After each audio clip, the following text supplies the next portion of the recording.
Hey folks, welcome back to WarThunder again. So in the last video I said that we'd look at grinding out the mods in EC by doing some ground strike missions and hitting the AI ground targets, so that's what this video is going to be looking at.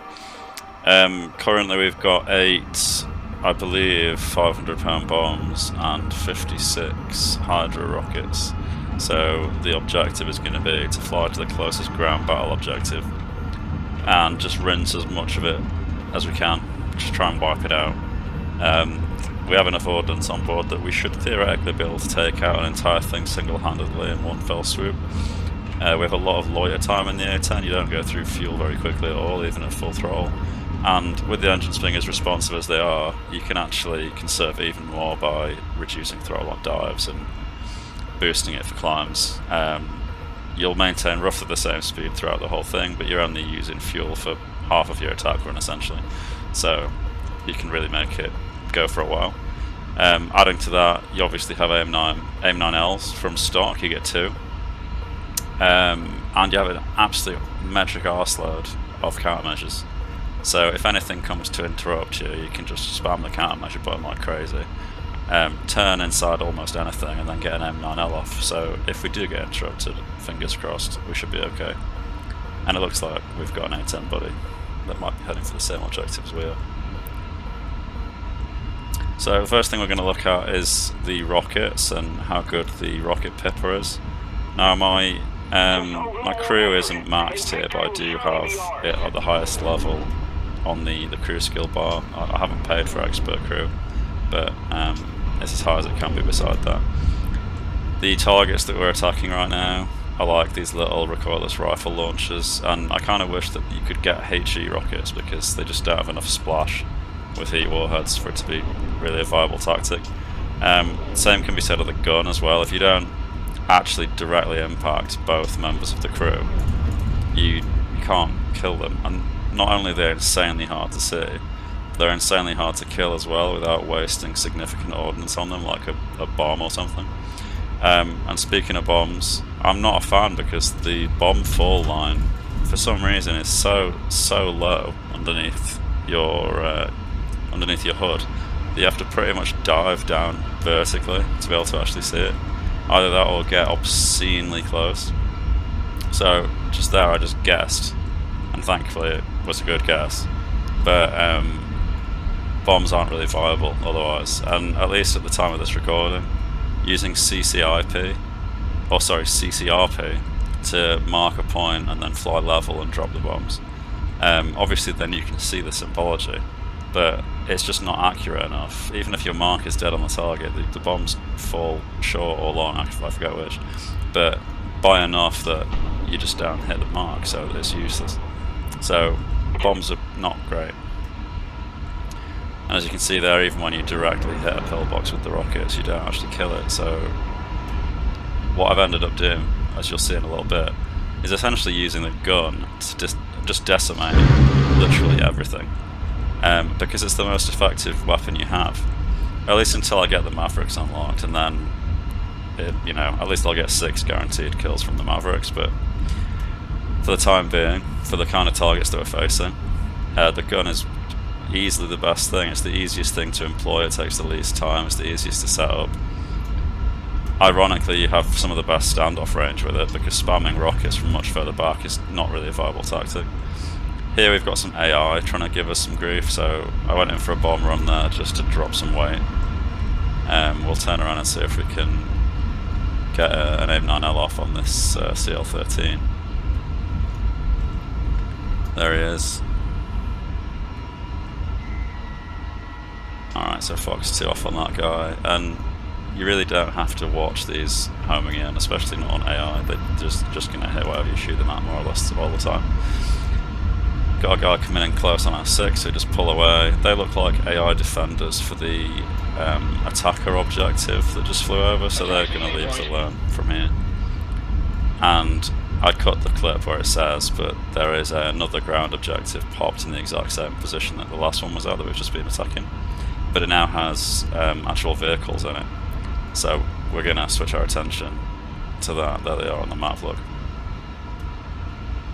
So Whenever there's actual vehicles, they're usually Leopard 1s or Class 3Ps, very lightly skinned tanks that the gun can absolutely shred from practically every angle.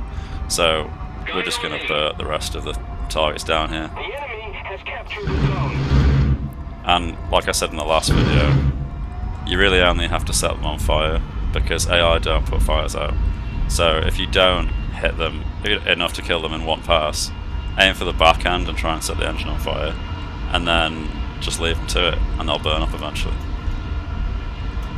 So you've still got 1,000 rounds of cannon ammo, 4 bombs and 30 rockets, and 1 M9L, which I saved just in case an actual player comes and interrupts us, which, you know, has a high chance of happening.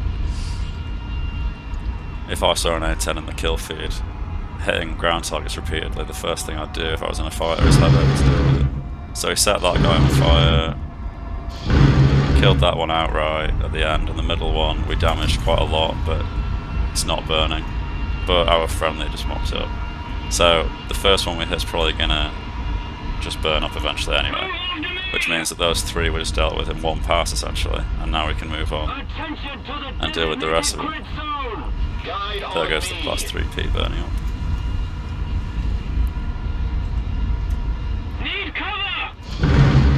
So I'm going to go for a bomb on this guy.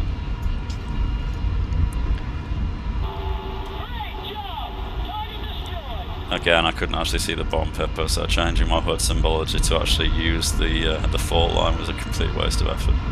One thing I'd really love the developers to do is to change it so that when you change the weapon, it changes the gun sight pipper to match, because in RB you don't have this problem. In Sim, whenever you change your weapon type, if you want to be able to actually aim it properly, you have to also change your gun sight pipper.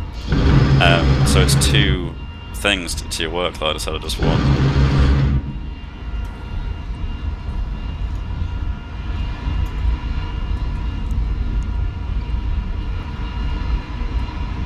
And I'm not really sure why they couldn't just have both bomb fall line and rocket pipper and gun pipper all on screen at once, because as long as they label them accurately, it's not really that complicated to figure out which is which. Obviously the bomb's going to be the lowest down one, then the rockets, and then the gun will be the highest up one because that has the least drop off.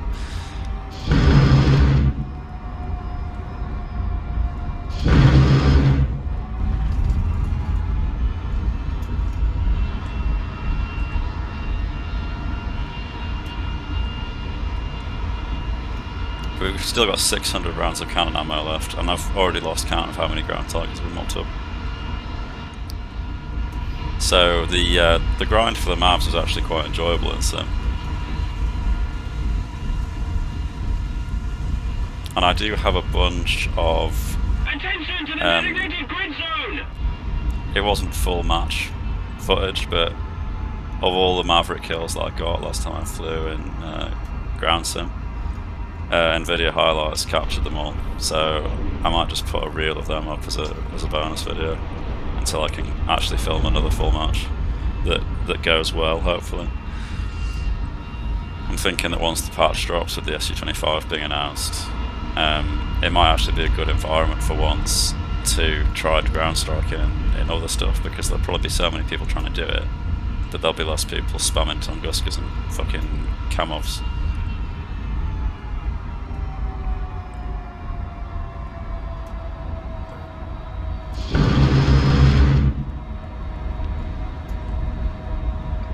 I wish they'd change the traces as well, because the Go 8 doesn't use traces, it doesn't need to, it's got a CCIP reticle.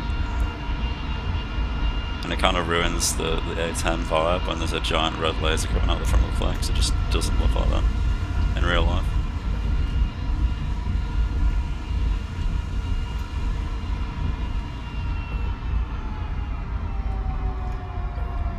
So throttling down on the approach, like I said at the beginning, because it just gives you more time to line up on target on your way in.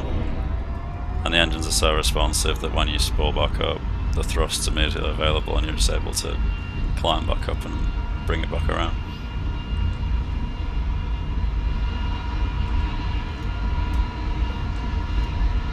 Unfortunately I didn't record the whole game, so I don't have the results screen but I think it took me 2 matches of doing this kind of thing to unlock the Mavericks.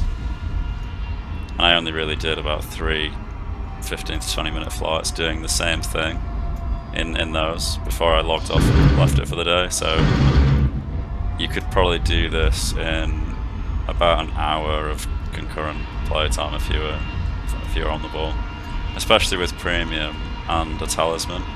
I might have put a talisman on the A-10, I can't remember. I've not actually booted the game up since I got my PC running. I've just gone straight into editing.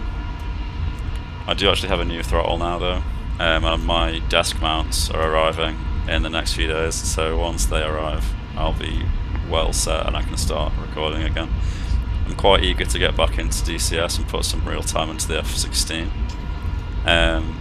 And I might also buy the MiG-21 or the Mirage F1 next time there's a sale, and try and focus a bit more heavily on the Cold War aspect. And the Mirage 2000 has had a flight model and engine performance update, which I'm quite eager to try out as well, so I'm not sure what order that will happen in. Probably, because I just love the shit out of it, it'll probably be the Mirage 2000 first, but I do feel like I overdo that a little bit. Anyway folks, that's the end of the footage for today. Thanks a lot for watching. If you want to see any of those things I just talked about, then hit like and subscribe, and I will see you in the next one. Cheers.